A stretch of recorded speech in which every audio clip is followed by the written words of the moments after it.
फिर वो थोड़ा आगे गए, एकलव्य आगे गए तो उन्होंने वहाँ पे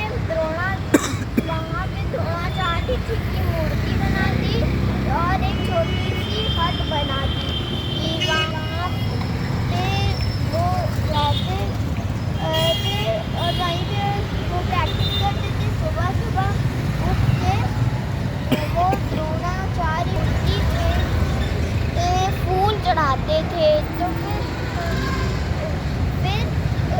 कुछ दिनों बाद द्रोणाचार्य अपने शिक्षकों के साथ आ रहे थे। उनका डॉगी भौंक रहा था तो फिर एकलव्य वो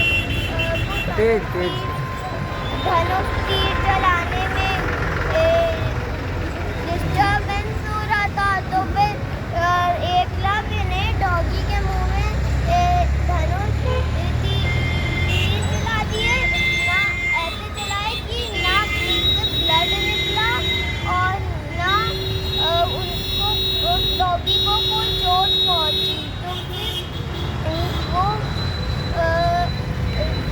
द्रोणाचार्य उस बालक के एकलव्य के पास गए। तो फिर द्रोणाचार्य ने एकलव्य से पूछा कि तुम कौन हो बालक, तुमने इतने अच्छी से मेरी डॉगी के मुंह में तीर कैसे चला दिए। तो फिर एकलव्य ने बोला कि मैं आपके पास आया था, मैंने आपसे पूछा था कि आप उन्हें धनुष तीर सिखाएंगे, तो फिर आपने मना कर दिया था।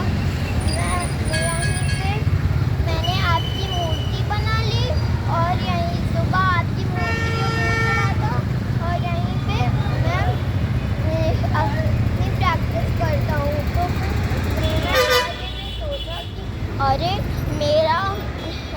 मैंने तो अर्जुन को वचन दिया है कि मैं सबसे अच्छा उसे ही धनुष तीर चलाना सिखा दूंगा। तो फिर द्रोणाचार्य ने एकलव्य